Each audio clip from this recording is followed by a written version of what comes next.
அன்னை பர்னிச்சர்ஸ், அன்னை திருமண சீர்வரிசை பொருட்கள், டிவி, ஃபிரிட்ஜ், வாஷிங் மெஷின் உள்ளிட்ட 200க்கும் மேற்பட்ட பொருட்கள் அடங்கிய திருமண சீர்வரிசை ரூபாய் 99,000 மட்டுமே. தமிழகம் முழுவதும் இலவச டோர் டெலிவரி. தொடர்புக்கு 7550144440 9345044044. நிம்மதி ப்ராப்பர்ட்டி மேனேஜ்மெண்ட். கான்டாக்ட் 7667008999. துரைமுருகன் அவர்கள் அறிக்கையா வெளியிட்டு இருக்கிறாங்க. பொய் புரட்டுகளை தவிருங்க அப்படின்னு சொல்றாங்க. நீர்வளத்துறை அமைச்சரனுடைய அந்த அறிக்கை தான் மிகப்பெரிய பொய் புரட்டாக பார்க்குறோம். தொலைக்காட்சியில் சொல்கிறேன்னு சொன்னால் போய் கரண்டை கட் பண்ணிட்டீங்க. ரேடியோவில் சொல்லியிருக்க முடியாது. ரேடியோங்கிறது பல இடங்களில் வழக்கொழிஞ்சு போன ஒரு நிலைமையில் இருக்குது. அந்த மக்கள் 5 முறை நாங்கள் தொடர்பு கொண்டோன்னு சொல்கிறாங்க. அப்போ இவர்கள் இந்த கரைகளில் இருப்பவர்கள், கரையோரங்களில் இருப்பவர்கள் நீங்கள் வெளியேறுங்கள் என்று சொல்லி இருந்தால் அந்த கோபம் அவர்களுக்கு எழறதுக்கு வாய்ப்பே இல்லைல்ல. 1,80,000 கனஅடி தண்ணீரை திறந்து விட வேண்டிய அளவுக்கு நெருக்கடி உங்களுக்கு வந்துச்சுன்னா அந்த தண்ணீர் எங்கே போகும்? அங்கே எவ்வளவு உயிர்களையும் உடைமைகளையும் விவசாய நிலங்களையும் அது அழிக்குங்கிற அந்த விஷயம் இருக்கணும்ல. நிவாரண முகாம் என்பதை உதவி செய்வதற்காகத்தானே. அங்கே அமைச்சர்களும் துணை முதலமைச்சர் முதலமைச்சர்லாம் போய் அந்த மக்களை போய் நீங்கள் பார்த்துருக்கீங்களே? எங்கேயாவது தவித்து கொண்டிருந்த மக்களை போய் பார்த்தீங்களா? அதை பார்த்த பொன்முடிக்கு என்ன நேர்ந்ததுன்னு பார்த்தீங்களா? நீங்கள் video camera shoot cellphone tower இதெல்லாம் எடுத்துகிட்டு போய் உட்காந்து இப்படி செய்கிற நீங்கள் உங்களுக்கு வந்து எதிர்வினை இது சரியாக பாருங்கள் மக்களேன்னா சேற்றை வாரி இறப்பது சரியாக தப்பானா? ஜனநாயக நாட்டில் அப்படி செய்கிறது தவறு தான். அதாவது ஒரு 3 நாட்கள் புறக்கணிக்கப்பட்டதாக அவங்க உணர்றாங்கல்ல. அந்த தனிமை ஏன் கொடுத்தீங்க நீங்கள் அவங்களுக்கு? உதயநிதியின் பிறந்த நாளை கொண்டாடுகிறோம் என்று அவர்கள் சொல்வது தான் அவர்கள் ஆடிய நாடகம் என்று நான் சொல்கிறேன். அப்போ இந்த நேரத்தில் பிறந்த நாள் கொண்டாட்டம் மிக முக்கியமா சார்? ஏன் 4 நாள் கழிச்சு கூட கொண்டாடுங்களா? ஏற்கனவே செட் பண்ண ஒரு நிகழ்ச்சியாக கூட இருக்கலாம் சார். ஏற்கனவே ஷெட்யூல் பண்ண நிகழ்ச்சியாக இருக்கலாம். செத்து போயிட்டு இருக்கிற போது ஷெட்யூல் பண்ண நிகழ்ச்சி முக்கியமா சார்? அரசு அதிகாரம் செயலற்று நின்றது, செஞ்ச வேலை சட்டத்துக்கு விரோதமான வேலை, அதில் உயிரிழந்தவர்களுக்கு 10 லட்சம் ரூபாய் கொடுத்தீங்களே.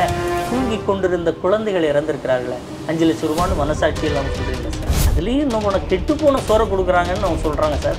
பசியில் ருசி தெரியாதுன்னு சொல்லுவோம். ஆமாம். அப்போ அந்த உணவினுடைய தன்மை எவ்வளோ கெட்டு போய் இருந்தால் உண்ண முடியாத நிலைக்கு அவங்க வந்து இதை வேண்டான்னு ரிஜெக்ட் பண்ணுவாங்க. டேம், ஏரி, குளங்கள் திறப்பது பற்றிய விதி தெரியும், இதுதான் நடைமுறை, இந்த அரசை சொல்லக்கூடாது என்று அன்னைக்கே அவங்களுக்கு வாய் வரல. அன்னைக்கு எங்கே போய் படுத்துருந்தீங்க? இன்ப நிதி வரைக்கும் தலைவரை ஏற்றுக்கொள்ளக்கூடிய நீங்கள் இன்றைக்கி டேம் அறிக்கை மட்டும் இப்படி நீங்கள் போடுறீங்க. கட்சிக்காரங்கிட்ட கேட்டால் ஐயா தலைமை கழகத்தில் கரவேட்டி கட்டிட்டு கூட எங்களால் போக முடியல, நாங்கள் சொல்லி எதுவுமே நடக்க மாட்டேங்குது, எல்லா அதிகாரிகள் ராஜ்யமாக இருக்குதுன்னு அவங்க சொல்கிறாங்க. திமுக தொண்டர்கள் சொல்கிறாங்க, கட்சிக்காரங்க சொல்கிறாங்க. இது சேற்றை வாரி இறைத்தது அமைச்சர் மீது மட்டுமல்ல, இந்த திமுகவின் அரசு ஆட்சி நிர்வாகத்தின் மீது எரியப்பட்ட சேராதான் நம்ம பார்க்கணும். இதை தியாகி செந்தில் பாலாஜின்னு சொல்லி 471 நாள் சிறையில் இருந்தது தியாகம்னா என்ன மாதிரியான தியாகம்? மக்களை நோக்கி ஒரு அரசு திரும்பாமல் என் மந்திரியை நோக்கித்தான் நான் இருப்பேங்கிறது எவ்வளோ பெரியது. இதில் இன்னொன்று எடுத்துக்கோங்க சார். நான் கருணாநிதியின் மகன் ஆராசா மேலே குற்றச்சாட்டு வந்தபோது உங்கள் அப்பா என்ன செஞ்சாங்க? நான் செந்தில் பாலாஜியை அமைச்சர் ஆக்கியே தீருவேன் மு.க. ஸ்டாலின். என்னுடைய விருப்பு உரிமையை 7.5% நான் பயன்படுத்தியே தீருவேன் எடப்பாடியார். யார் முதலமைச்சர்?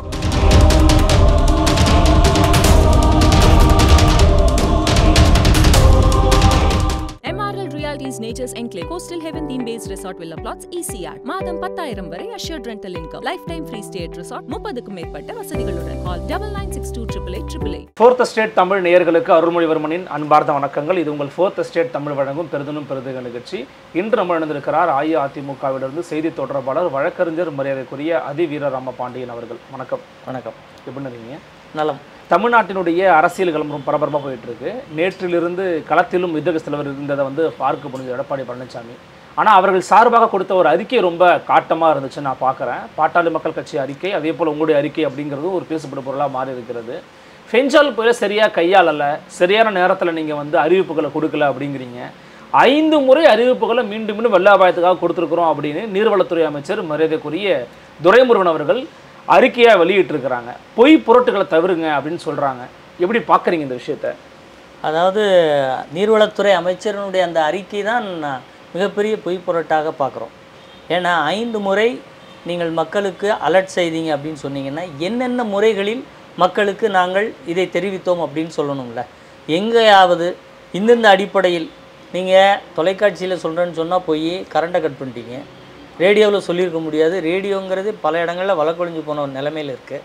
அதுக்கப்புறம் நீங்கள் எந்த முறையில் போய் சொன்னீர்கள்? அங்கே தாசில்தார் வரைக்கும் போயிருச்சு, அவங்களுக்கு நாங்கள் அனுப்பிட்டோம். ஒரு தாலுக்குங்கிறது எவ்வளோ பெரிய பரப்பு சார். இப்போ இந்த கரையோர மாவட்டங்களில் இருக்கக்கூடிய இடங்களில் எவ்வளோ பெரிய இடங்கள் இருக்குது, எத்தனை பெரிய ஏரியா.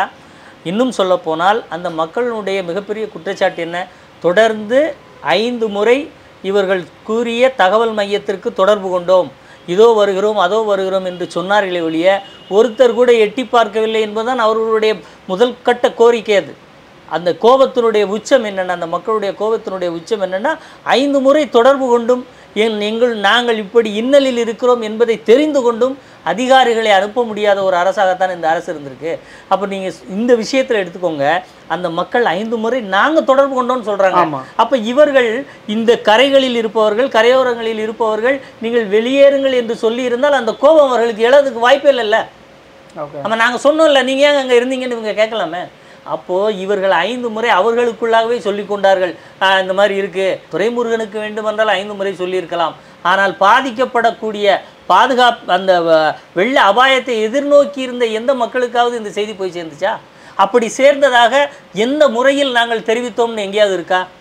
இல்லை தண்டோரா போட்டோம்னு நீங்கள் சொன்னால் அந்த 12 மணிக்கு இரவு அத்தனை இருட்டில் யார் போய் தண்டோரா போட்டது கேட்கணும்ல சார்.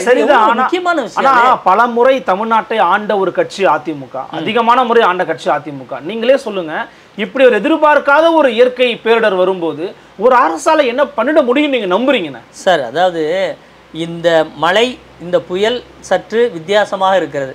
அதாவது அதனுடைய நகர்தல் சில நேரங்களில் நிற்கிறது நிலையாக, பின் சுழல்கிறது. வானிலை ஆய்வு மையமே முன்னுக்கு பின் முரணாக பேசுனாங்க. அப்படி இருக்கிற போது இந்த டிராவல் எங்கே எல்லாம் போகிறது அப்படிங்கிறத பார்த்துட்டு ஒரு இரவுக்கு மேலே நீங்கள் ஒரு குறிப்பிட்ட அளவு மழையை கணிச்சிட்டீங்க இல்லையா? அப்போ இங்கே இருக்கக்கூடிய நீர் வரத்து, நீர் தேக்கம் எங்கெல்லாம் இருக்கிறது, அங்கே எவ்வளவு நீரை தேக்க முடியும், அப்படி தேக்காமல் போனால் என்ன விஷயம், அதற்கு நீங்கள் மக்களிடம் இல்லை ஊர் சார்பாக இத்தனை பேர் விழித்திருங்கள், உங்களுக்கு எந்த நேரம் வேண்டுமென்றால் தகவல் நாங்கள் அனுப்புவோம், ஒரு அலர்ட் பண்ணியிருக்கலாம்ல. அந்த மாதிரியான அலர்ட் எங்கேயாவது இருந்துச்சா? அப்போ இரவில் அவ்வளோ பெரிய நீரை, அதாவது 1,80,000 கனஅடி தண்ணீரை திறந்து விட வேண்டிய அளவுக்கு நெருக்கடி உங்களுக்கு வந்துச்சுன்னா அந்த தண்ணீர் எங்கே போகும், அங்கே எவ்வளவு உயிர்களையும் உடைமைகளையும் விவசாய நிலங்களையும் அது அழிக்குங்கிற அந்த விஷயம் இருக்கணும்ல. நீங்கள் அதையெல்லாம் விட்டுட்டு நாங்கள் அறிவிப்பு கொடுத்தோம், யாருக்கு கொடுத்தீர்கள்? பாதிக்கப்பட்டவர்களுக்கு கொடுத்தீர்களா?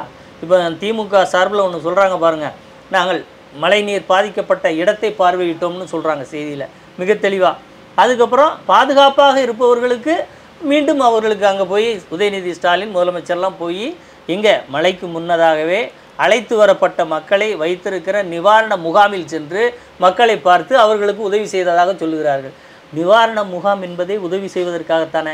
அங்கே அமைச்சர்களும் துணை முதலமைச்சர்லாம் போய் அந்த மக்களை போய் நீங்கள் பார்த்துருக்கீங்களே, எங்கேயாவது தவித்து கொண்டிருந்த மக்களை போய் பார்த்தீங்களா? அதை பார்த்த பொன்முடிக்கு என்ன நேர்ந்ததுன்னு பார்த்தீங்களா? இப்போ பொன்முடியோட நிகழ்வு கூட உணர்ச்சி வசப்பட்டு நடந்ததில்லை சார். 5 முறை தொடர்பு கொண்டிருக்காங்க, எங்கள் நிலைமை எப்படின்னு சொல்லியிருக்காங்க. விடியற்காலை வரை யாரும் வரவில்லை. சரி, உணவாவது கொடுத்து அனுப்பியிருக்கலாம்ல, அங்கேயும் போகலை. அதுக்கப்புறம் காவல்துறையை தொடர்பு கொண்டு பேசியிருக்காங்க. அதுக்கப்புறம் அங்கே உள்ள லோக்கல் சட்டமன்ற உறுப்பினர் வந்து பேசியிருக்கார். அப்போ இவர்கள் எல்லா முறையிலும் தோல்வியை சந்தித்த பிறகு இறுதியாகத்தான் பொன்முடி அங்கே சென்றிருக்கிறார். அப்போ இது ஏதோ உணர்ச்சி வசப்பட்டு ஏனோ தானோன்னு நடக்கலை. இந்த அரசு எந்திரத்தை அவர்கள் பல முறைகளில் தொடர்பு கொண்டு ஒரு நீருக்கும் சோறுக்கும் கூட வழி இல்லாத நிலையில் வந்த நிலையில் தான் அவங்க இந்த மாதிரி எதிர்வினை ஆற்றியிருக்காங்களே ஒழிய, இது ஏதோ ஒரு கோபத்திலோ அவர்கள் சொல்லுகிற இது ஒரு அரசியல் கட்சியை சார்ந்த யாராவனா இருக்கட்டும், எல்லா அரசியல் கட்சியையும் சார்ந்ததானே ஒரு ஊர். அப்போ அங்கே இருந்து மக்கள் தானே. அப்போ அந்த அரசியல் கட்சியை சார்ந்தவர்னா அவனை விட்டுலாமா நம்ம? ஆனா அது அந்த எதிர்வினை சரின்னு நீங்க நினைக்கிறீங்களா? ஏன்னா நீங்களும் பல முறை ஆண்ட கட்சி தான். அதை இப்போ பொன்முடி வந்து ஒரு பிரஸ் மீட் சந்திக்கும் போது பாருங்க, நான் இதெல்லாம் பார்த்த வந்தாங்க, அரசியல் பண்றாங்க, அதை நான் கண்டுக்கல அப்படின்னு கடந்து போறாரு. அப்போ பொன்முடி மெச்சூரா இருக்க எடுத்துக்கலாமா? சரி, அதே பொன்முடி அதற்கு முன்னால் இன்னொரு இடத்துக்கு போனார்ல, அங்கே இன்னொரு இடத்துல போய் 2 காதலையும் போன மாட்டிட்டு நீங்கள் முதல்வரிடம் பேசுகள்னு சொல்கிறாருல்ல. அப்போ அதில் என்ன தெரியுது? டெக்னாலஜி அவருக்கு தெரியலைங்கிறத நம்ம ஏற்றுக்கிடுவோம். 2 காதலையும் மாட்டினா உங்களுக்கு மட்டும்தான் கேட்கும், இவங்களுக்கு கேட்காதுங்கிறத ஏற்றுக்கலாம் சார். அதை வீடியோ பிடிக்கிறீங்க, அதை பொது வழியில் கொடுக்குறீங்க. இது நல்ல செயலா? அப்போ உங்கள் நோக்கம் யார் பாதிக்கப்பட்டிருக்கிறார்களோ அவர்களை போய் அவர்களுக்கு உதவ வேண்டும் என்பதில்லை. நாங்கள் ஏதோ வந்தோம் பார்த்தோம் மக்கள்கிட்ட பேசிட்டோன்னு காமிக்க தானே முயற்சி பண்ணீங்க. அப்போ உங்களுடைய இந்த எண்ணம் சரியில்லைல்ல. அப்போ உங்கள் நிர்வாகத்தை நீங்கள் நிர்வாக ரீதியாக உங்கள் வீட்டில் ஒருத்தர் அங்கே பாதிக்கப்பட்டு கிடந்தால் எப்படி துடித்திருப்பீர்களோ அதே மாதிரில போய் நின்றுக்கணும். நீங்கள் video camera shoot cellphone tower இதெல்லாம் எடுத்துகிட்டு போய் உட்காந்து இப்படி செய்கிற நீங்கள் உங்களுக்கு வந்து எதிர்வினை இது சரியாக பாருங்கள் மக்களேன்னா அதுதான் நான் முதல்ல சொன்னேன். 5 முறை தொலைபேசியில் தொடர்பு கொண்டாங்கல்ல, அதை நீங்கள் போய் அணுகாதது சரியா தப்பான்னு முதல் கேள்விக்கு பதில் சொல்லுங்கள் பொன்முடி அவர்களே. அடுத்து காவல்துறையை அனுப்பி பேசினீர்கள், காவல்துறையை அவர்களும் தொடர்பு கொண்டு தோற்று போனார்களே, அதுக்கு நீங்கள் காவல்துறை சார்ந்த நடவடிக்கை சரியா தவறா அப்படின்னு நீங்கள் கேட்கணும் பொன்முடி அவர்களே. அதுக்கப்புறம் உங்கள் சட்டமன்ற உறுப்பினரும் போனாரே, அவரையும் நாங்கள் தொடர்பு கொண்டவன் நீங்கள் வரலேன்னு அவரையும் கேட்டாங்களே, அதுக்கு சட்டமன்ற உறுப்பினரும் தோற்று போயிருக்கிறாரே, அது சரியா தவறான்னு கேட்டிங்களா? அதற்கு பிறகு மக்களை பார்க்க போன இடத்தில் காரிலே இருந்து கொண்டு நீங்கள் பதில் சொன்ன விதத்தில் அவர்கள் ஆத்திரமடைந்திருக்கிறார்கள் சொல்கிறார்களே, அது சரியா பொன்முடி அவர்களே? இதையெல்லாம் நீங்கள் சரி என்று சொன்னால் இத்தனை முறைகள் உங்களுக்கு மக்கள் வாய்ப்பளித்தும் ஒரு கஷ்டத்தில் இருக்கக்கூடிய துன்பத்தில் ஈடுபட்டக்கூடிய மக்களின் எண்ண ஓட்டம் தெரிந்து அவர்கள் அருகில் சென்று என்ன செய்ய வேண்டும் என்று தெரியவில்லையே, இது சரியா? இல்லை, களத்துக்கே வரலாம் அப்படின்னு சொல்றீங்க, வந்தாங்கன்னா போட்டோ பிடிக்கிறாங்கன்றீங்க. ஒரு அரசு என்னதான் பண்ண முடியும் சார்? இல்லை, அதாவது இந்த களத்துக்கு வந்த இயல்பான தன்மையோடு வர்றீங்க. இப்போ எதிர்க்க தலைவர் களத்துக்கு வந்தாரு, வேட்டி முடிச்சுக்கிட்டு வயலுக்குள்ள போனாரு, மக்களை பார்த்தாருல்ல, அது இயல்பான தன்மை சார். இப்போ நீங்கள் வரீங்க, இயல்பாக போகிறாரு, பார்க்குறாங்க என்னென்ன கஷ்டங்க அப்படின்னு கேட்குறாங்க.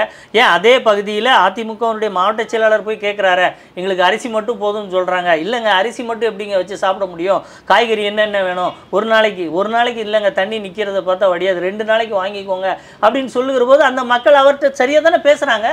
அப்போ வந்திருக்கிற நபர் யார், அவரிடம் என்ன அதிகாரம் இருக்கிறது, அந்த அதிகாரத்துக்குட்பட்டு அவர் என்ன செய்ய முடியும், அது மக்கள் புரிஞ்சிருக்காங்கல்ல. ஒரு அதிமுக காரர்களை பார்த்து இவர்கள் எதிர்க்கட்சியாக இருக்கிறார்கள், அரசு எந்திரம் இவர்களோடு இல்லை, ஆனாலும் இவர்கள் வருகிறார்களே அப்படிங்கிற மனோபாவத்தை அவர்கள் காட்டுறாங்கல்ல. அரசியல் மொழி தெரியாதவர்கள் அல்ல மக்கள். தமிழ்நாட்டில் இருக்கிற எல்லா மக்களும் உள்ளாட்சி மன்றத்துக்கு எப்படி வாக்களிக்க வேண்டும், நாடாளுமன்றத்திற்கு எப்படி வாக்களிக்க வேண்டும், சட்டமன்றத்திற்கு எப்படி வாக்களிக்க வேண்டும் என்கின்ற புரிதல் உள்ள மக்கள். ஏதோ புது கிரகத்திலிருந்து வந்தவர்கள் கிடையாது. அதனால் அவர்கள் ஆட்சி அதிகாரம் அனைத்தும் இருக்கிற ஒருவர் வந்து நாடகம் ஆடுவதை அவர்களால் கண்டிப்பாக ஏற்றுக்கொள்ள முடியாது. அதனுடைய வெளிப்பாடாகத்தான் பார்க்குறோம். அடுத்து நீங்கள் கேட்டீங்க, சேற்றை வாரி இறப்பது சரியா தப்பானா? ஜனநாயக நாட்டில் அப்படி செய்கிறது தவறு தான். ஆனால் அப்படி செய்யக்கூடிய அளவுக்கு ஒரு அமைச்சரும் அரசு இந்திரமும் தொடர்ந்து அந்த மக்களை அதாவது ஒரு 3 நாட்கள் புறக்கணிக்கப்பட்டதாக அவங்க உணர்றாங்கல்ல, அந்த தனிமை ஏன் கொடுத்தீங்க நீங்கள்? அவங்களுக்கு அரசு பக்கத்தில் இருக்கணும்ல. அப்படி இல்லையே நீங்கள், அப்படி இல்லாத நீங்கள் இது வந்து என் மீது அரசியல் செஞ்சிட்டாங்கன்னா நீங்கள் ஆட்சி செய்யவில்லை, அதனால் அவர்கள் அரசியல் செஞ்சாங்கன்னு சொல்லலாமா? உங்கள் ஆட்சி நிர்வாகம் சரியில்லை, அதனால் மக்கள் தங்களுக்கு தெரிந்த ஆட்சி ஸ்டைலில் பதில் சொன்னாங்கன்னு சொல்லலாமா? முறையை செய்யணும்ல. அப்போ இன்றைக்கு நீங்கள் வந்து கொடுக்குற அறிக்கைகளெல்லாம் இதை இப்படி சொல்கிறவர்கள் மக்களுக்கு தீங்கு செய்வார்கள்னு சொல்கிறீங்களே, இதுவரைக்கும் நீங்கள் எதிர்க்கட்சியாக இருந்தபோது பல நிகழ்வுகளில் என்னவென்ன விமர்சனத்தை இவங்க வச்சுருக்காங்க, இது தெரியாதவங்களா? அவங்க ஒரு தமிழ்நாட்டு அரசியலில் எப்படி ஒரு ஆளுங்கட்சியாக இருக்கிறவர்கள் எப்படி விழிப்புடன் செயல்படணும்னு தெரியாதவங்களா? இல்லை அப்படி விழிப்புடன் செயல்பட்ட அரசு மேலே பழியை சுமத்திவங்க தானே நீங்கள்? இப்போ நீங்கள் செஞ்சது உங்களுக்கே வருது. ஃபார்ச்சுனேட்லி நீங்கள் சொல்கிறீங்க அது வேற ஒரு கட்சி, அது அதிமுக இல்லைன்னு சொல்கிறீங்க. ஆனால் பாவம், நீங்கள் செய்த வினைக்கு எதிர்வினை உங்களுக்கே வந்து சேருது. அது எந்த ரூபத்தில் வருதுங்கிறது எங்களுக்கு முக்கியம் கிடையாது. ஆனால் தமிழ்நாட்டு மக்கள் உங்களுடைய அரசியலையும் நீங்கள் எந்த செயல்பட வேண்டிய இடத்தில் செயலற்று நின்றால் எப்படி அவர்கள் அதற்கு எதிர்வினை ஆற்ற வேண்டும் என்பதை தெரிந்திருக்கிறார்கள் என்பதை தான் நாம் இதன் மூலம் பெற முடியும். இல்லை, ஆனால் நீங்கள் இப்போ ஒரு இடத்துல வந்து உங்களுடைய தொண்டர்கள் என்ன பண்ணுறாங்க அப்படின்னா, உதயநிதியுடைய பிறந்தநாள் விழாவை கொண்டாடுறாங்க, அமைச்சர் இங்கே வரல, மாசு அங்கே போயிட்டாரு அப்படிங்கிறாங்க. ஒரு நிர்வாகம், ஒரு ஆட்சியாளர்கள், ஒரு அமைச்சர்கள் இருக்கிறாங்கன்னா ஒவ்வொருத்தருக்கும் ஒரு பணி இருக்கும், செக்டார் இருக்கும். அப்போ அவரவர்கள் அந்த பணியை மேற்கொள்கிறாங்களான்னு நீங்கள் பார்க்கலாம். உதயநிதி பர்த்டே முக்கியமான நீங்கள் விமர்சிக்கிறதுங்கிறது டைவர்ட் பண்ணுற மாதிரி இல்லையா, அரசியல் பண்ணுற மாதிரி இல்லையா? இல்லை, அந்த உதயநிதியின் பிறந்த நாளை கொண்டாடுகிறோம் என்று அவர்கள் சொல்வதுதான் வெள்ள பாதிப்பு என்கின்ற ஒன்றை செய்தியிலிருந்து விலக்கிவிட்டு அந்த மக்களுடைய துயரத்தை வெளிக்கொண்டு வராமல் இருப்பதற்கு அவர்கள் ஆடிய நாடகம் என்று நான் சொல்கிறேன். உங்களுக்கும் எனக்குமான பார்வை வித்தியாசம் இதுதான் சார். ஒரு மக்கள் எவ்வளோ பேர் துன்புற்றுட்டு இருக்காங்க, இன்னும் எவ்வளோ பேருக்கு என்ன நடந்ததுன்னே தெரியல. டாஸ்மாக் கடையை மூடி போன ஊழியர் இறந்து போயிருக்கிறார், ஆனால் டாஸ்மாக் கடைகள் திறந்தே இருக்கிறது. அப்போ இப்படி இருக்கிற போது 2 நாட்கள் வீட்டுக்கு வராமல் போனவர் இன்று காலை ஒரு ஆற்றங்கரையில் பிணமாக தண்டெடுக்கப்படுறார். அப்போ இவ்வளவு இறப்புகள் நடக்குது. தமிழ்நாட்டில் ஒரு ட்ராஜடி அப்படின்னு பிரதமருக்கு நீங்கள் கடிதம் எழுதிட்டு பிறந்தநாள் கொண்டாடிட்டு அதை ஃபேஸ்புக்கில் போட்டிங்கன்னா ஒரு அங்கேருந்து பார்ப்பவர்கள் இந்த செய்தி எப்படி சார் பார்ப்பாங்க? 10-11 செய்தியாக தான் பார்ப்பாங்க. அப்போ அங்கே ஒன்றும் பிரச்சனை இல்லை போல, பிறந்தநாள் கொண்டாட்டங்களே இவ்வளோ ஜோராக நடக்குதே, இவங்க என்ன எதிர்கட்சிகளெல்லாம் அது ஏதோ வெள்ளம் வந்துருச்சு அப்படின்னு சொல்கிறாங்க. ஆனால் துணை முதலமைச்சர் பிறந்தநாள் கொண்டாட்டம் சிறப்பாக நடந்துக்கிட்டு இருக்குன்னு சொன்னால் அது நியாயமா சார்? அது மனிதாபிமானமா? அப்போ செய்தியில் அந்த மக்களுடைய துயரத்தை கூட காட்டக்கூடாதுன்னு நினைக்கிறீங்களா? இல்லை அந்த துயரம் மத்திய அரசுக்கு கதவை தட்டினால் கூட போதுமான நிதி கிடைக்கவில்லை என்று ஒவ்வொருத்தரும் கூப்பாடு போட்டுட்ருக்கோமே, அதனால நிதி தேவை உங்களுக்கு வந்து சேர்ந்துடக்கூடாதுன்னு நினைக்கிறீங்களா? உங்களுடைய நோக்கம் என்னப்போ? அந்த மக்கள் பட்ட கவலையை வலியை அதே ரணத்தோடு ஏன் உங்களால் எக்ஸிபிட் பண்ணுறது தயங்குறீங்க நீங்கள்? அப்படி தானே பார்க்கணும். அப்போ இந்த நேரத்தில் பிறந்தநாள் கொண்டாட்டம் மிக முக்கியமாக சார்? ஏன் 4 நாள் கழிச்சு கூட கொண்டாடுங்களா? ஏற்கனவே செட் பண்ண ஒரு நிகழ்ச்சியாக கூட இருக்கலாம் சார், ஏற்கனவே ஷெட்யூல் பண்ண நிகழ்ச்சியாக இருக்கலாம். செத்து போயிட்டு இருக்கிற போது ஷெட்யூல் பண்ண நிகழ்ச்சி முக்கியமாக சார்? மக்கள் செத்து போகிறாங்க சார் வெள்ளத்தில். ஏன் சாகுறோன்னே தெரியல சார்.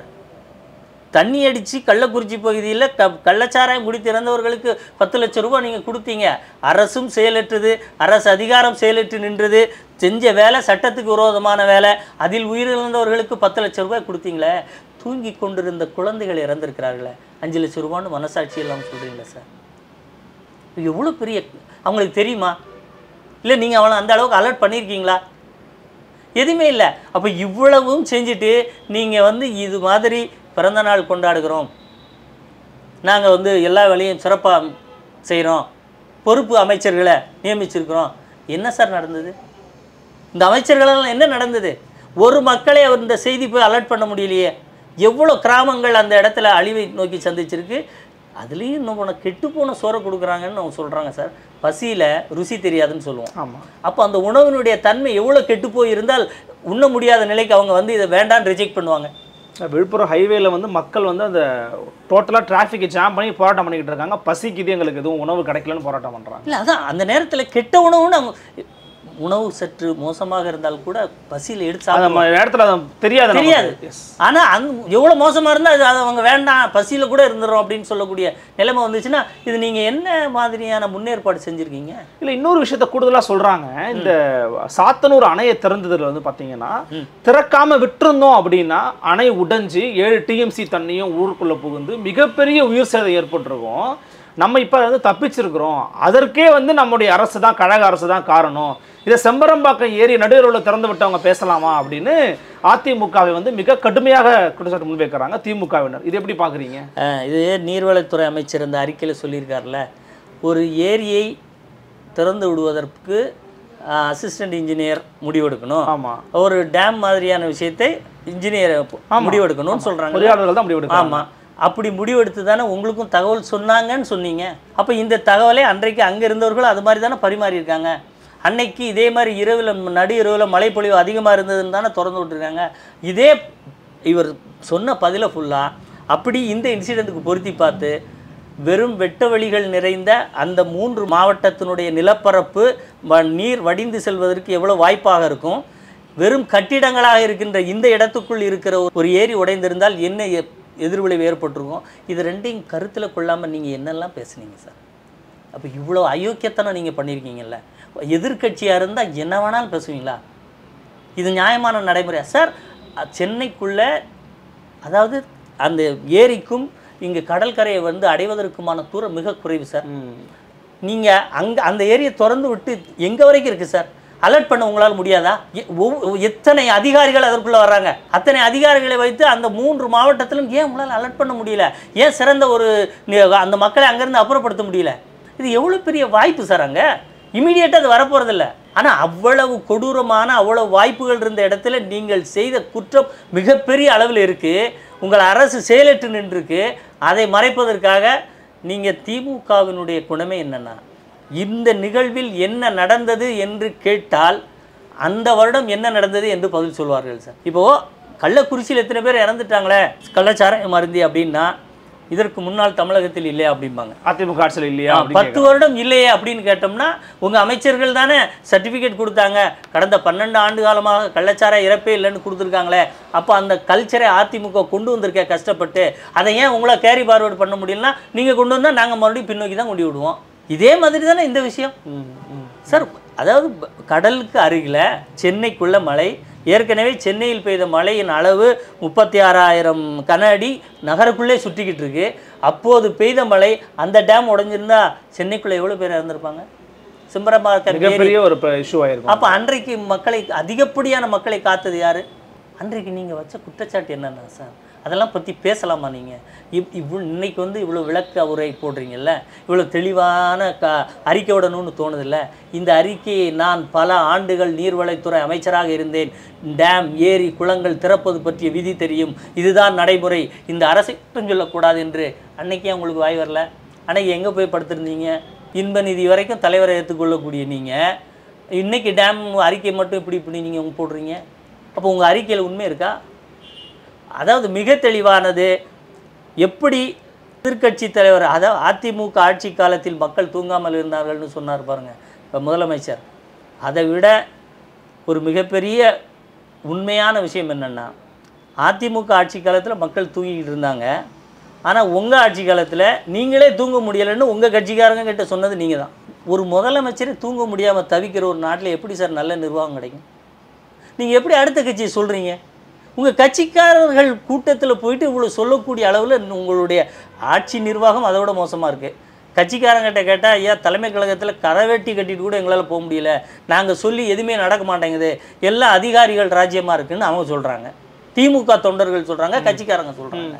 அப்போ இந்த நிர்வாகத்தில் கட்சி சரியில்லைன்னு நீங்கள் சொல்கிறீங்க, அவங்கள கேட்டால் அரசே எங்களுக்கும் அதுக்கும் சம்மந்தம் இல்லாத மாதிரி இருக்கே, அதிகாரிகள் நடத்துகிறாங்கன்னு சொல்கிறாங்க. சரி, அவங்க மட்டுமா சொல்கிறாங்கன்னு பார்த்தா கூட்டணி கட்சி கம்யூனிஸ்ட் கட்சி கூட ஒரு தடவை கேட்டிருக்கு, இது வந்து திமுக ஆட்சியா இல்லை அதிகாரிகளின் ஆட்சியான்னு கேட்டாங்க. அப்போ இப்படி தொடர்ந்து ஒவ்வொரு நெருக்கடி வரும்போதும் ஒருவர் அதை வெளியே சொல்கிறாங்க, ஒரு நெருக்கடி வரும்போது ஒருத்தர் அந்த விமர்சனத்தை வைக்காங்கல்ல. ஒரு கூட்டணி கட்சி அதை வைக்குது, கட்சிக்காரர்களும் அதே வைக்கிறாங்க. அப்போ இதுலேருந்து என்ன தெரியுது சார்? நீங்கள் அதிகாரிகள் சொல்வதை நம்பிக்கொண்டு இதுதான் உண்மைன்னு நீங்கள் நடந்து போயிட்டு இருக்கீங்க. இன்றைக்கும் அந்த அறிக்கையில் எனக்கு தெரியும்னு துரைமுருகன் சொன்னாரா? அதிகாரிகள் அங்கே இருப்பவர்கள் சொன்னார்கள் தானே சொல்கிறாரு. அப்போ அதில் கூட ரொம்ப சேஃப்டியாக சோன் விளையாடுறீங்க. ஆமாம், அப்போ எங்களுக்கும் தகவல் கிடைத்ததுன்னு சொல்கிறீங்களே, அப்போ உங்களுக்கு தகவல் கிடைப்பதற்கு ஒரு நேரமாக இருக்கிறது. இப்போ உங்களுக்கு அமைச்சருக்கு தகவல் கிடச்சிருச்சு, நீங்கள் சென்னையில் இருந்திருக்கீங்க, இல்லை அன்றைக்கி எங்கே இருந்தீங்களோ தெரியாது, அங்கே கரையோரமாக இருந்த மக்களுக்கு யார் தகவல் கொடுத்தது? உங்களுக்கு தகவல் தெரிஞ்சது, நீங்கள் அங்கே போனீங்களா? இல்லை உங்கள் அமைச்சருக்கு தகவல் தெரிஞ்சு யாராக போனீங்களா?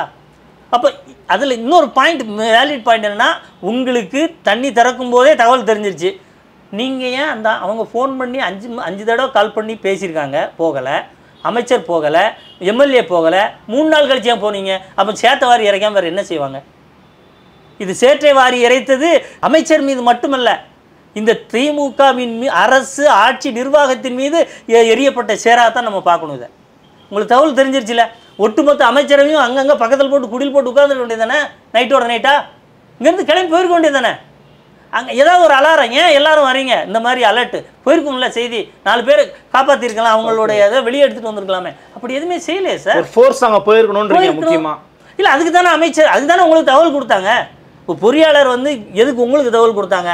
முடிவெடுப்பாருங்க, முடிவெடுத்து அதை கொண்டு போய் நீங்கள் சேருங்க, எங்கள்கிட்ட இருக்க வருவாய்த்துறை நாங்கள் எவ்வளோ தூரம் கொண்டு போய் சேர்க்க முடியும்னு தெரியாது, நீங்கள் சேருங்கன்னு தானே அர்த்தம். அதுக்கு எங்கேயாவது வந்துச்சா சார்? இந்த அறிக்கை என்றைக்கு வந்துச்சு சார்? இந்த அறிக்கை என்றைக்கு வந்திருக்குன்னு சொல்லுங்கள். நீங்கள் அவங்க டிசம்பர் 1 சொல்லி போடுறாங்க. இல்லை, அந்த துரைமுருகன் இந்த அறிக்கையை என்னைக்கு கொடுத்தார்? துரைமுருகன் வந்து நேற்று தான் கொடுத்தாரு. உங்களுக்கு எனக்கும் தெரியுது. அப்ப இந்த அறிக்கையை நீங்க என்னைக்கு கொடுக்கணும்? அன்னைக்கு காலையில வந்துருக்கணும்ல சார். அதான் எதிர்க்கட்சிகள் பேசின பிறகு அவர் பேசின பிறகு இப்படிதான் நடந்துச்சுன்னு தானே சொல்லியிருக்கீங்க. அப்படி வந்ததுக்கு அப்புறம் என்ன முடிவெடுத்தேன்னு ஏதாவது எங்களுக்கு தகவல் கிடைத்தது 11:50, நாங்கள் இத்தனை குழுவை பிரித்து இத்தனை குழுக்களாக தகவல் பரப்புவதற்கு அனுப்பியது இத்தனை தேதியில் நாங்கள் இவ்வளோ அமைச்சர்கள் எம்எல்ஏக்கள் குழுவை கொடுத்து அங்கே போக சொன்னோம், இல்லை அதிகாரிகள் டீமை பிரித்து போக சொன்னோம், காலையில் 6 மணிக்கு போயிட்டோம், வெள்ளம் வந்த மக்கள் எல்லாம் ஹெலிகாப்டரோ இல்லை வேறு ஏதோ ஏற்பாடு பண்ணி தூக்கணும், ஏதாவது இருந்ததா? எங்களுக்கு தகவல் வந்துச்சு, உங்களுக்கு தகவல் வந்துச்சு, அதுக்கப்புறம் அதுதானே நாங்கள் கேட்குற கேள்வி. நாங்கள் கேள்வி கேட்கின்ற இடமே அதுதான் சார். மழை வரட்டும், மழைப்பொழிவு உங்களுடைய கணிப்பை விட அதிகமாகட்டும், அதெல்லாம் இயற்கையிலாக நடக்கக்கூடியது. அதற்கு தகவல் தெரிந்ததற்கு பிறகு நீங்கள் செய்தது என்ன சார்? அந்த கேள்விக்கு பதிலுங்க, அந்த கேள்விக்கு விளக்கங்க. யார் யார் பிரிந்தோம்? அன்னைக்கு நாங்கள் ஏதோ ஒரு பொறுப்பு அமைச்சர்னு 2 பேரை போட்டோம். ஆனால் வெள்ளத்தினுடைய அளவு அங்கே அதிகமாயிருச்சு. பொறுப்பு அமைச்சர்கள் எண்ணிக்கை கூட்டினீங்களா? எல்லா அமைச்சர்களும் வாங்கன்னு சொன்னீங்களா? எங்கள் பிறந்தநாள் கொண்டாடுறதுக்கு சில அமைச்சர்கள் வேணும்னு நினச்சிங்கன்னா அப்போ உங்களுக்கு தகவல் கொடுத்து என்ன சார் பிரயோஜனம்? இல்லை, நீங்கள் குறிப்பாக இதில் அமைச்சர்கள் தரப்புலேருந்து பார்க்கும்போது செந்தில் பாலாஜியே மீண்டும் மீண்டும் உங்களுடைய எதிர்க்கட்சி தலைவராக இருக்கட்டும் அல்லது வந்து உங்களை போன்ற தொண்டர்களாக இருக்கட்டும் தொடர்ந்து கார்னர் பண்ணுறீங்க. ஆனால் உச்சநீதிமன்றம் என்ன சொல்கிறாங்க அப்படின்னா, நெக்ஸ்ட் டேவே வந்து அவரை எதுக்காக அமைச்சராக்கினாங்க அப்படின்னு கேட்குறாங்களே ஒழிய அவருடைய பெயிலை கொஸ்டின் பண்ணலை. உண்மையிலே எதிர்க்கட்சியோட ஸ்டாண்ட் என்ன, உங்கள் நிலைப்பாடு என்ன செந்தில் பாலாஜி விவகாரத்தில்? சார், செந்தில் பாலாஜி விவகாரத்தில் உச்சநீதிமன்றம் கேட்டிருக்கிற கேள்வி மிகச் சரியான கேள்வி சார். எங்களுடைய நிலைப்பாடுன்னு கேட்டிங்கன்னா, இந்த வழக்கு பதியப்பட்டதே 2018 சார். இந்த முறைகேடு தெரிய வந்து கம்ப்ளைண்ட் பதியப்பட்ட வருடம் 2018 அதிமுக ஆட்சி காலம். அதிமுக என்ன செய்யுது சார்? இவர் மேலே வழக்கு போட்டோன்னே என்ன செஞ்சாங்க? அமைச்சர் பதவியிலேருந்து அவர் விலக்குறாங்க. அதுக்கு என்ன அர்த்தம்னா, நியாயமான விசாரணை நடக்க வேண்டும்.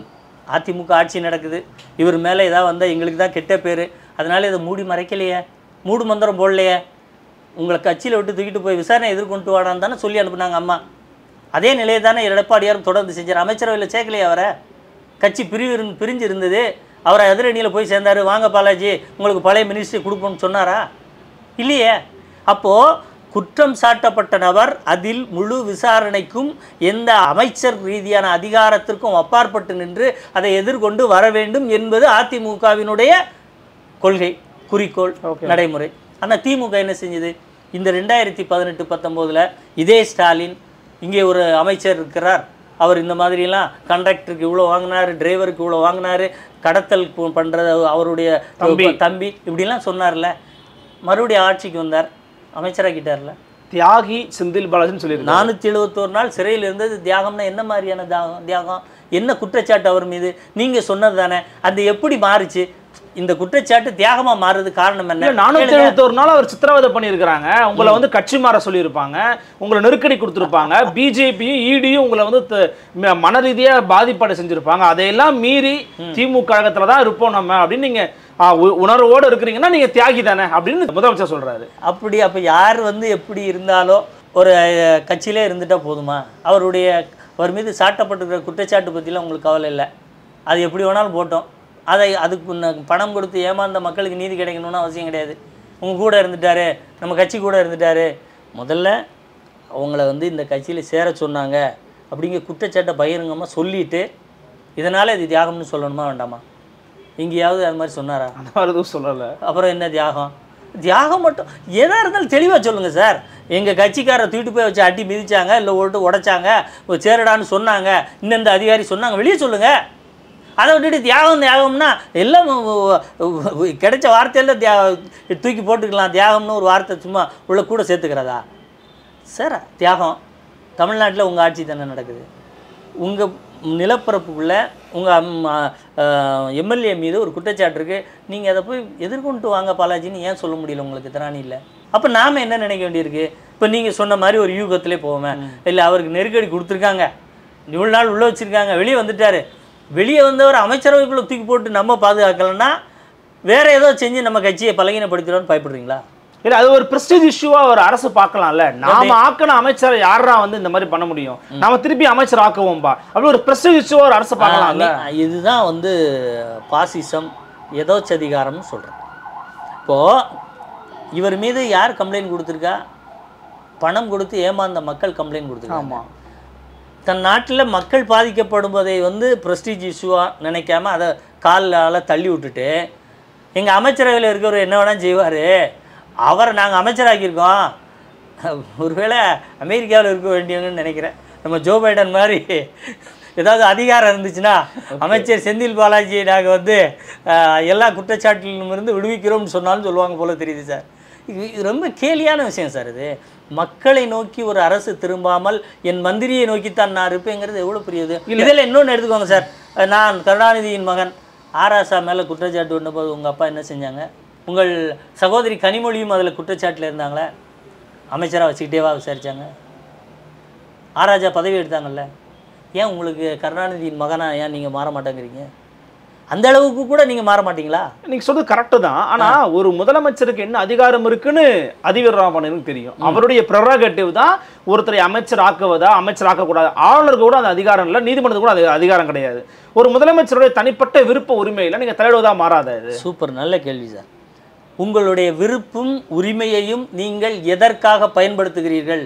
நான் செந்தில் பாலாஜியை அமைச்சர் ஆக்கியே தீருவேன் மு.க. ஸ்டாலின். என்னுடைய விருப்பு உரிமையை 7.5% நான் பயன்படுத்தியே தீருவேன் எடப்பாடியார். யார் முதலமைச்சர்? யார் மக்களுக்கான முதலமைச்சர் சார்? உங்கள்கிட்ட இருக்கக்கூடிய அதிகாரத்தை எந்த முறையில் யாருக்காக முழு மனதோடு தீர்க்கமாக பயன்படுத்துகிறீர்கள் என்பதில் தான் நீ யார் தலைவர் என்பதை நிர்மாணிக்க முடியும். ஒரு ஆங்கிலத்தில் ஒரு ப்ராவர்ப் அழகாக சொல்லுவாங்க, when you find a leader you find the actions of him அப்படின்னு சொல்லுவாங்க. அந்த ஆக்ஷன்ஸ் எதை நோக்கி இருக்கிறது, அவர் செயல்பாடுகள் என்னவாறு இருக்கிறது, அது யாருக்கு பலனை தந்திருக்கிறது? செந்தில் பாலாஜி மீது கம்ப்ளைண்ட் கொடுத்தவர்களுக்கு, செந்தில் பாலாஜி மீது கம்ப்ளைண்ட் கொடுத்த என் தமிழ்நாட்டு மக்களே, கம்ப்ளைண்ட்தாரர்களே, நீங்கள் தைரியமாக உங்களுடைய வாக்குமூலத்தை, சாட்சியத்தை கொடுங்கள். அவரை அமைச்சரவையில் நான் சேர்க்க மாட்டேன், அதை தாண்டி அவர் குற்றமற்றவர் என்று வந்தால் அன்று பார்த்து கொள்ளலாம் சொல்லியிருந்தா முதலமைச்சர். 7.5% இடஒதுக்கீடு, நீட்டால் எங்கள் மாணவர்கள் தொல்லை அடைகிறார்கள், ஏழை எளிய மாணவர்களுக்கு உரிய பிரதிநிதித்துவம் கிடைக்கவில்லை, இது மசோதா 7.5% கையெழுத்திடுங்கள் ஆளுநரே. முடியாது, முடியாட்டி போங்க, இதுதான் சட்டம். எடப்பாடியார். அப்போ எது தலைவர்? யார் தலைவர் சார்? யாருக்கான தலைவர்? யாருக்காக நம்ம முதலமைச்சராக இருக்கோம்? இல்லை, இப்போ அமைச்சரை வந்து நீக்கிட்டா உங்களுக்கு ஹாப்பியா? இப்போ நான் என்ன கேட்குறேன்னா, அமைச்சரா இருந்தாதான் அவரால் வந்து ப்ரெஷர் பண்ணி பிறல் சாட்சியா மாற்றணும்னு நம்புறீங்க அப்படின்னா, அமைச்சரை இல்லாமலேயே ஒரு அதிகாரம் படுத்தவரை தானே இருக்கிறார். அவருடைய அந்த கொங்கு பகுதியில் செந்தில் பாலாஜியில் திமுக வந்து மிகப்பெரிய லாபங்களை அடையிறாங்க, பலன்களை பெறாங்கன்னு சொல்றாங்க. அப்போ அமைச்சரா இல்லாட்டியுமே கூட தனிமனித செல்வாக்கால அவர் அங்கே எதுவும் பண்ணல நீங்க நம்புறீங்களா? அதாவது சார், நீங்களா செய்வதற்கும் நீங்கள் இன்னொருவரை போய் பார்த்து செய்வதற்கும் வித்தியாசம் இருக்கு. எங்களுடைய நோக்கம் என்னன்னா, அந்த வேகத்தையாவது குறைக்கணும் முதல்ல. ஓகே, அது கொஞ்சம் வீரியமா இருக்கு. அந்த அழுத்தம்னு உச்சநீதிமன்றம் சொல்ற இடம் இதுதான் சார். நீங்க 5 அமைச்சரை போய் பார்த்து சொல்ல வேண்டிய விஷயத்த, 5 எம்எல்ஏக்களை பார்த்து சொல்ல வேண்டிய விஷயத்த தமிழ்நாட்டுக்கே நான் இந்த 3 நான் சொல்றக்கூடிய அதிகாரம் இருக்கிற மாதிரி நீங்க உங்களுடைய இமேஜை ஒரு முதலமைச்சர் தூக்கி கொடுத்தாருன்னா அது ரொம்ப ஈஸி இல்லை சார். ஒரு அமைச்சர் தன்னுடைய கோரிக்கையை நிறைவேற்றுவதற்கும் ஒரு எம்எல்ஏ ஒரு கோரிக்கையை நிறைவேற்றுவதற்கும் வித்தியாசம் இருக்கா இல்லையா? அதுதானே, அது யாருக்கு கொடுக்கணும் அந்த அதிகாரம்? அதுதானே சார் கேள்வி. அதுதானே மக்களாட்சி. அது மக்களுக்காக நீங்கள் இல்லையே, அதே மக்களுக்காக நீங்கள் செயல்படல. மலையில் சேற்றை வாரி இறைக்கிறாங்க.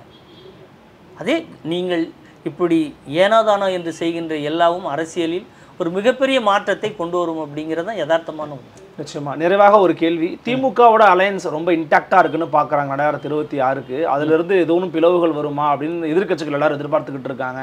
ஆனால் அதற்கான வாய்ப்புகள் இல்லைன்னு திமுக தலைவர் சொல்றாரு. இன்னொரு பக்கம் பாஜக, நாம் தமிழர் கட்சி, விஜயனுடைய தமிழக வெற்றி கழகம், முக்கியமாக அதிமுக.